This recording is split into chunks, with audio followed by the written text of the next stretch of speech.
shalt not ignore thy father's cell phone messages. Pretty sure that's in the...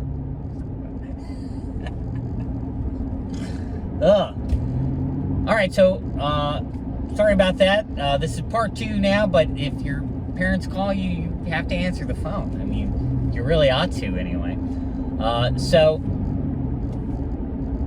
Because they're your parents. That's why. Because it's a baseline amount of respect. It's due to them. Probably even if they were shitty. You know what I mean?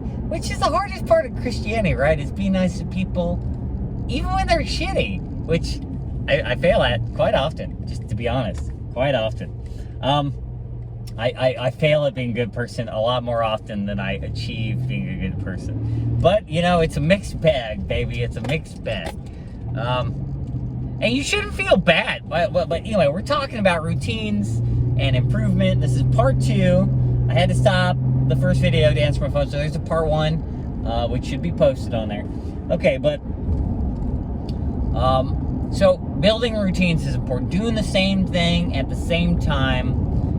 One, creates order and organization in your life, which can be very helpful for a lot of people, right? And I just recommend you try it. If you're feeling disorderly, you're feeling chaotic, you're feeling like you don't have anything under your control, and you know, only so much is under your control, right? So some of the improvement process is going to be understanding that you can't control everything and trying to let go of the things that you can't control. But for the things you can, building a regular routine for just your daily activities is going to be very helpful. I promise it's going to be really good. Right? Okay, so, you know, I go to Mass on Sundays, so I go to sleep at a normal time on Saturday. This is just not going to work out at all, is it? Right? And that's been helpful, right? I drink less, I get more sleep, I have more time to be doing stuff. Now, obviously, the religious education, a lot of people don't like religion. A lot of people don't like Catholics. That's okay. You know, find something else to do on Sunday morning or Saturday morning or whatever, some morning. But part of your weekend should be giving up so that you're not playing a video game, you're not doing something that is just an idle waste of time or something like that. You could take guitar lessons. You could go jogging. You could go volunteer at a food bank. You could volunteer at a like a pet place, maybe, you know, where like they bring the stray dogs and things like that. You can do a lot of things, right? But part of the routine to be successful is that you are doing something, you know, for other people. And it ought to be a voluntary thing. You shouldn't be getting anything from it except for you get to feel good about yourself. And you should feel good about yourself. And you should find some things to do in your routine that make you feel good about yourself.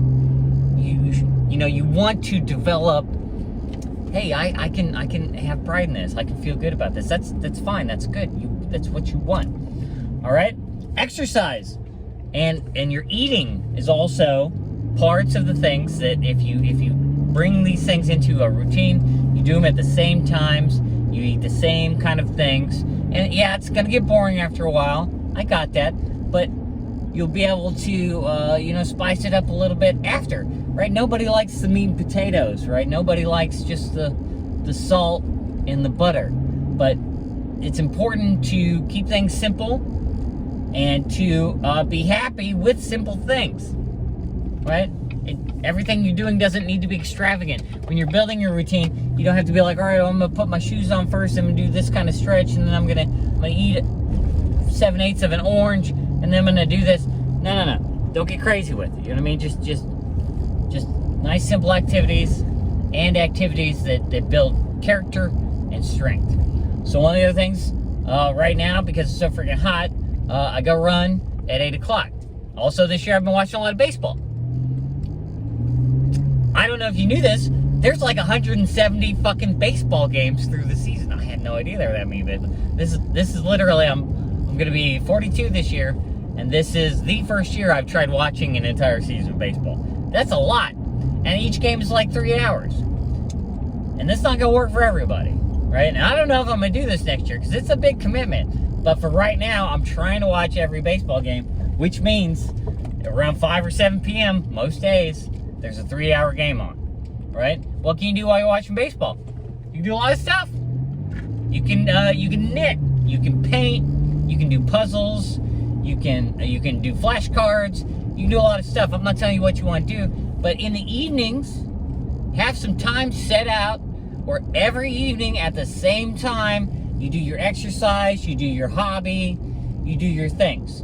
On the weekends, right? Don't drink so much, don't party so much. Instead, do some volunteer activities. Do some other stuff that builds character, right? All right, I'm at the shop. If you have questions, let me know. Otherwise, God bless. Y'all have a good one.